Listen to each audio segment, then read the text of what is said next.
नमस्कार विद्यार्थी मित्रांनो, या व्हिडिओमध्ये आपण कोन आणि कोनांच्या जोड्या हा घटक अभ्यासणार आहोत. खालील आकृतीचे निरीक्षण करा आणि कोन AWB च्या अंतर्भागातील सर्व बिंदू शोधा. आपल्याला कोन AWB दिलेला आहे आणि कोनाच्या अंतर्भागात आणि बाह्य भागात देखील आपल्याला बिंदू दिसत आहेत.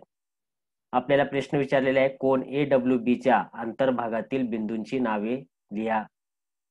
आपल्याला 4 पर्याय दिलेले आहेत. विद्यार्थी मित्रांनो, कोनाच्या अंतर्भागामध्ये बिंदू R, बिंदू C, बिंदू X आणि बिंदू N आहेत. पर्याय क्रमांक C, R, C, N, X हा अचूक पर्याय आहे. पुढील प्रश्न, खालील आकृतीचे निरीक्षण करा आणि कोन AWB च्या बाह्य भागातील, या प्रश्नामध्ये आपल्याला बाह्य भागातील सर्व बिंदू शोधायला सांगितलेले आहेत. कोन AWB च्या बाह्य भागामध्ये आपल्याला बिंदू T, बिंदू U, बिंदू Q, त्याचप्रमाणे बिंदू V आणि बिंदू Y दिसत आहेत. पर्याय क्रमांक D हा अचूक पर्याय आहे. प्रश्न क्रमांक 3, कोटी कोनांची योग्य जोडी शोधा. आपल्याला 4 पर्याय दिलेले आहेत. विद्यार्थी मित्रांनो, कोटी कोन म्हणजेच ज्या दोन कोनांच्या मापांची बेरीज 90 अंश असते ते कोन परस्परांचे कोटीकोन आहेत असे म्हणतात. आपल्याला पर्याय शोधण्यासाठी प्रत्येक पर्यायामधील प्रत्येक कोनांच्या जोडींची बेरीज करावी लागेल. 40 अंश अधिक 60 अंश 100 अंश होतात, म्हणजे ही कोटीकोनांची जोडी नव्हे. दुसरी जोडी 63 अंश आणि 27 अंश यांची बेरीज केल्यानंतर आपल्या लक्षात येईल की ती बेरीज 90 अंश आलेली आहे. म्हणजेच 63 अंश आणि 27 अंश हे दोन कोन परस्परांचे कोटीकोन आहेत. पर्याय क्रमांक B अचूक पर्याय आहे. पुढील प्रश्न, पूरक कोनांची योग्य जोडी शोधा. आपल्याला 4 पर्याय दिलेले आहेत. विद्यार्थी मित्रांनो, पूरक कोन म्हणजेच ज्या दोन कोनांच्या मापांची बेरीज 180 अंश असते ते कोन परस्परांचे पूरक कोन असतात. आपल्याला प्रत्येक पर्यायामधील कोनांच्या जोडींची बेरीज करावी लागेल. पहिल्या पर्यायाची बेरीज येते 40 अंश अधिक 50 अंश 90 अंश, 63 अंश अधिक 27 अंश 90 अंश, म्हणजे हे दोन्ही पर्याय त्या ठिकाणी त्यांची बेरीज 180 अंश होत नाही. तिसरा पर्याय 125 अंश अधिक 55 अंश, त्यांची बेरीज केल्यानंतर आपल्या लक्षात येईल की त्या दोन्ही कोनांच्या मापांची बेरीज 180 अंश येते. म्हणून पर्याय क्रमांक C अचूक पर्याय आहे.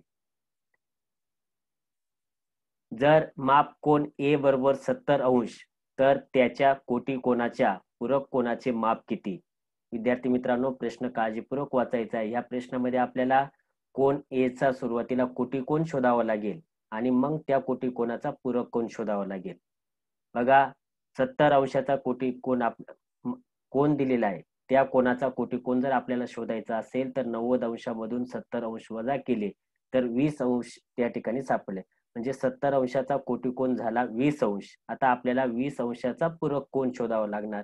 20 अंश कोनाचा पूरक कोन म्हणजेच 180 अंश वजा 20 अंश, उत्तर आलेला आहे 160 अंश. पर्याय क्रमांक D अचूक पर्याय आहे. जर माप कोन A बरोबर 160 अंश तर त्याच्या पूरक कोनाच्या कोटीकोनाचे माप किती?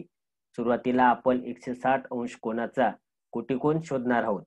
तो 160 अंशाचा पूरक कोन तो शोधण्यासाठी आपल्याला 80 अंश वजा 160 अंश बरोबर 20 अंश आलेले आहेत आणि ह्या 20 अंश कोनाचा कोटीकोन बरोबर 90 अंश वजा 20 अंश 70 अंश आलेला आहे.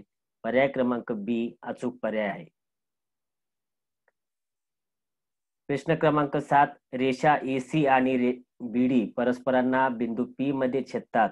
माप कोन APD बरोबर 47 अंश तर कोन APB चे माप शोधा.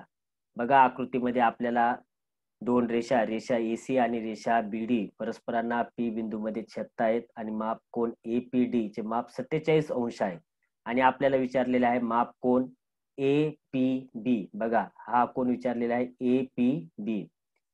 आकृतीचं निरीक्षण केल्यानंतर लक्षात येतं की आपल्याला कोन DPA हा कोन DPA अधिक कोन APB हे रेषीय जोडीतील कोन आहेत आणि रेषीय जोडीतील कोनांच्या मापांची बेरीज 180 अंश असते.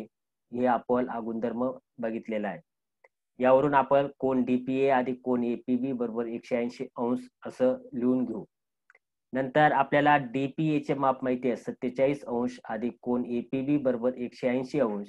हे समीकरण सोडवल्यानंतर आपल्याला कोन APB चे माप 180 अंश मधून 47 अंश वजा केल्यावर 133 अंश मिळणार आहे. पर्याय क्रमांक A अचूक पर्याय आहे. पुढील प्रश्न क्रमांक 8 आकृतीवरून चुकीचा पर्याय शोधा. आपल्याला आकृती दाखवलेली आहे की ह्या आकृतीमध्ये दोन कोन त्या ठिकाणी तयार झालेले आहे. ह्या आकृतीवरून आपल्याला लक्षात येतं आणि यावरून चुकीचा पर्याय शोधायचा आहे.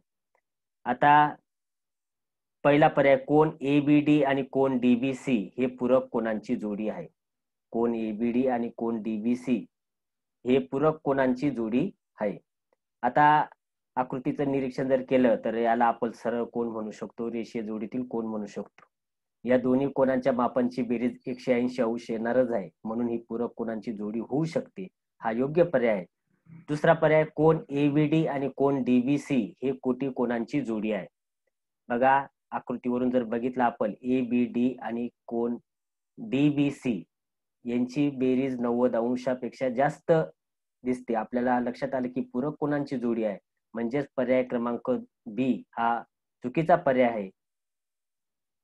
पुढील प्रश्न क्रमांक 9 रेषा AC आणि BD परस्परांना बिंदू P मध्ये छेदतात. माप कोन APD बरोबर 47 अंश तर कोन BPC चे माप शोधा. बघा विरुद्ध कोनांच्या जोडीवर हा आधारित प्रश्न आहे. आपल्याला कोन APD चे माप दिलेले आहे 47 अंश आणि कोन BPC चे माप विचारलेले आहे.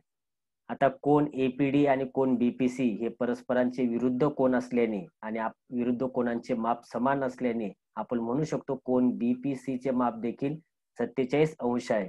पर्याय क्रमांक C अचूक पर्याय आहे. पुढील प्रश्न जर माप कोन ACD बरोबर 140 अंश तर कोन ACB चे माप शोधा. आपल्याला आकृती दिलेली आहे त्यावर कोन ACD चे माप आपल्याला 140 अंश दिलेले आहे आणि आपल्याला माप विचारलाय तो कोन ACB ह्या कोनाचं माप विचारलेलं आहे. विद्यार्थी मित्रांनो कोन ACD आणि कोन ACB हे रेषीय जोडीतील कोन आहेत आणि रेषीय जोडीतील कोनांच्या मापांची बेरीज ही नेहमी 180 अंश असते.